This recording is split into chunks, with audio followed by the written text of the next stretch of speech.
Bonjour à tous. Tout d'abord, je vous remercie d'être parmi nous ce matin. Je suis Sophie Cambérou, je travaille en tant que pre-sales chez Magento.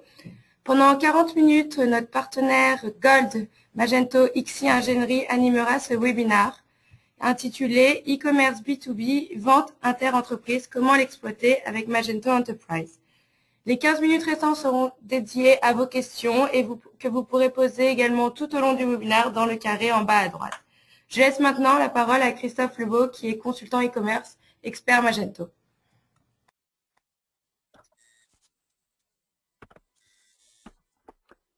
Bonjour à tous. Nous allons donc effectivement parler d'e-commerce B2B avec le Magento. Pour me présenter, je suis Christophe Lebot, consultant e-commerce et expert Magento chez XI Ingénierie, également auteur d'un livre édité chez Pearson consacré à Magento. Donc de ce webinaire, nous allons montrer la grande disparité des modèles B2B, voir que le B2B n'est pas une activité bien décrite, mais qu'il y a beaucoup de spécificités autour de cette activité. Nous listerons les grandes différences entre le B2C et le B2B, pour bien voir qu'il y a effectivement des approches très différentes entre les deux aspects de vente. Nous verrons également comment Magento Enterprise Edition peut répondre aux activités B2B. Et puis à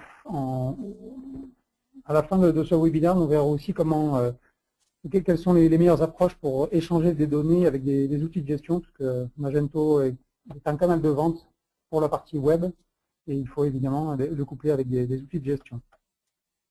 Deux petits mots sur XI Ingénierie. C'est une société d'expertise et d'ingénierie en e-commerce, avec une expertise reconnue aujourd'hui en tant que partenaire Gold de Magento. Nous sommes issus d'un monde industriel, donc nous travaillons beaucoup pour les grands comptes. Donc nous appliquons les méthodologies industrielles en informatique pour les parties e-commerce. Et puis évidemment, nous prenons beaucoup de plaisir à travailler sur ces projets-là, et nous essayons de faire partager ce plaisir-là avec nos clients. Donc parmi nos activités, nous faisons du conseil, des audits, de l'accompagnement, la création et refonte de sites e-commerce. Nous avons aussi nos propres solutions e-commerce B2B qui reposent sur Magento. Nous faisons également du développement sur mesure, du traitement d'échange de données avec couplage à des solutions de gestion. Et nous proposons aussi du co-développement, c'est-à-dire aider les équipes techniques de nos clients en les accompagnant très fortement sur le développement de leur plateforme. Donc nous sommes Gold Partner et nous avons une équipe de développeurs Magento certifiés, ce qui nous permet de monter des projets techniquement très intéressants, très aboutis. Parmi nos clients, nous avons quatre grands secteurs d'activité. L'aérospatial, parce que nous sommes à Toulouse et qu'effectivement ce sont des clients historiques pour nous. De l'e-commerce B2B, ce qui est notre force actuelle. L'e-commerce B2C évidemment, parce qu'il y a aussi beaucoup de sites B2C autour de Magento, et puis un pôle service pour lequel nous faisons à la fois du développement autour de Magento, mais également sur d'autres types de technologies. Alors, concernant le sommaire de ce webinaire, nous allons reprendre la définition du B2B et regarder un peu ce qui se cache derrière en termes de modèle de vente, modèle d'activité. Nous allons ensuite parcourir les besoins spécifiques du B2B. Pour finir ensuite par la connexion aux outils de gestion. Une petite conclusion nous permettra de faire un bilan de ce webinaire, et puis ensuite on laissera la place pour vos questions, auxquelles je répondrai avec plaisir. Alors, qu'est-ce que le B2B? Donc il y a effectivement plusieurs acronymes pour la définition du B2B. On a choisi la version anglo-saxonne de l'écriture B2B avec le 2. On le voit souvent aussi avec Théo. Donc, dans tous les cas, il s'agit d'actions commerciales menées par une entreprise vers une autre entreprise. La grosse différence avec la vente aux particuliers va se situer en termes de réglementation. Les cibles sont évidemment très différentes. Les usages, les processus, les outils, la relation client, tous ces éléments-là font que le B2B est vraiment une activité particulière par rapport au B2C. Il ne faut évidemment pas appliquer les règles du B2C au B2B parce que la plateforme ne serait pas aussi efficace. Donc nous allons maintenant étudier les grandes différences qu'il y a entre les deux secteurs. Donc si on se place du côté client, un client B2C est en général une seule personne. Un client B2B, par contre, on a donc affaire à plusieurs contacts. Donc, il peut y avoir quelqu'un qui est responsable d'un atelier, il peut y avoir quelqu'un qui est responsable des achats, quelqu'un qui va s'occuper de la comptabilité. Donc ces personnes-là peuvent agir sur les mêmes commandes. Là où le client B2C recherche un produit, le client B2B recherche plutôt un fournisseur, donc avec une relation étroite avec lui dans la durée. Le client B2C en général souhaite agir seul, alors que le client B2B aime bien être accompagné, être conseillé.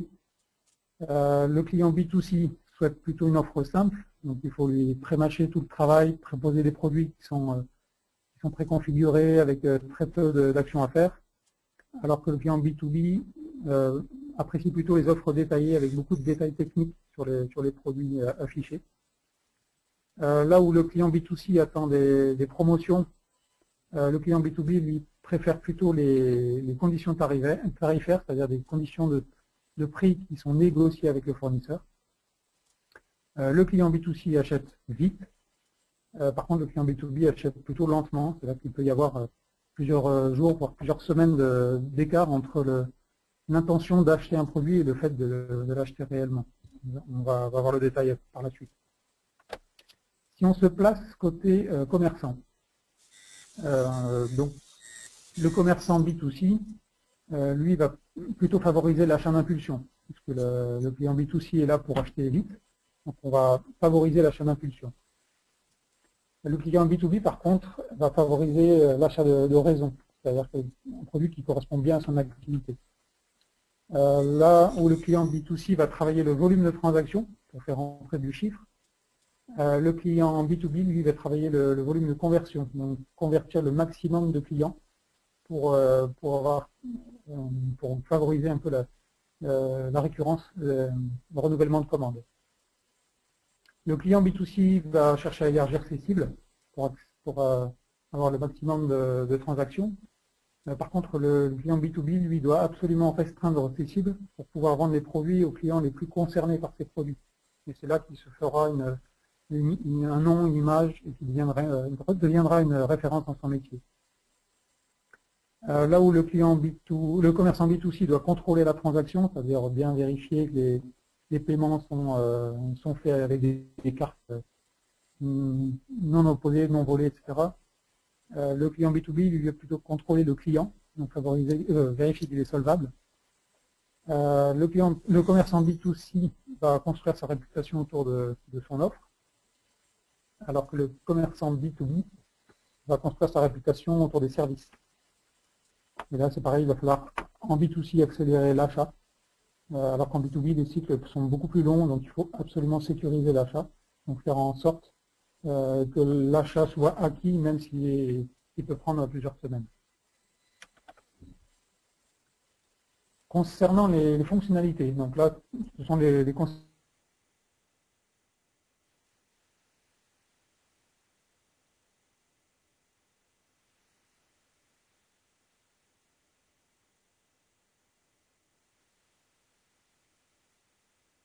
des grandes différences entre un gros écart en termes de fonctionnalité.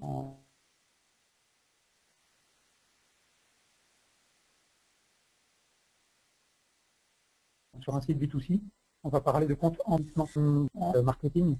Effectivement, on a plutôt un accès général à l'offre, alors qu'en B2B, on cherche à personnaliser l'offre, c'est-à-dire à avoir des produits qui sont adaptés aux clients qui consultent le site. Et entre deux clients, il peut y avoir une offre totalement différente.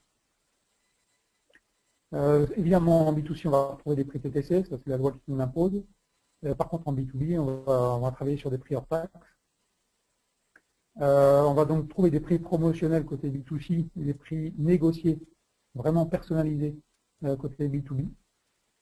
Là où le client va tout de suite réaliser une commande, nous on va plutôt parler de devis dans le monde du B2B.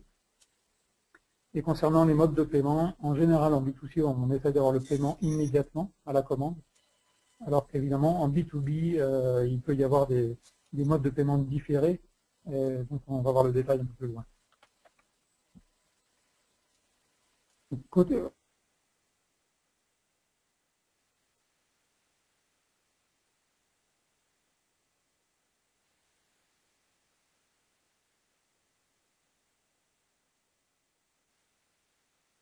au niveau des profils de B2B, des B2B,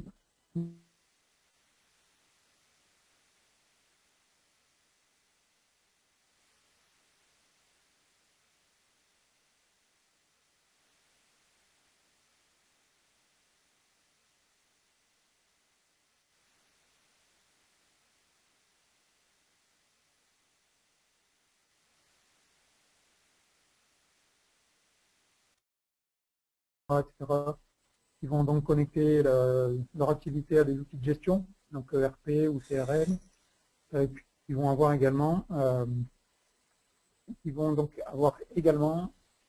alors apparemment le son est coupé,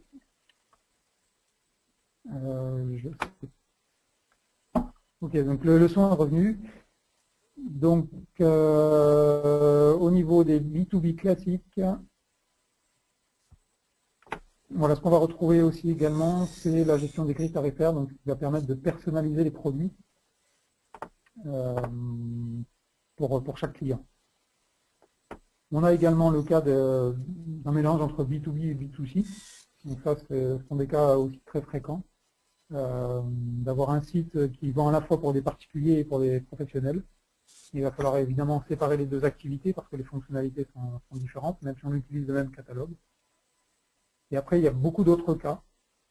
Où on va proposer des extranets pour les clients, des centrales d'achat, faire du dropshipping, proposer son site en marque blanche à ses propres clients, pour qu'ils puissent vendre leurs produits en direct.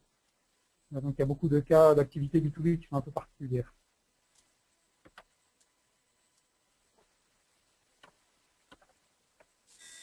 Au niveau des comportements d'achat, donc on a à peu près 72% des acheteurs qui utilisent Internet pour s'informer. 32% des demandes de devis sont faites via des sites. Et on voit bien que la partie email ou téléphone ou même fax vient maintenant beaucoup plus loin. Donc ce sont des grandes habitudes d'achat. Maintenant, on passe effectivement par le web pour ces achats professionnels.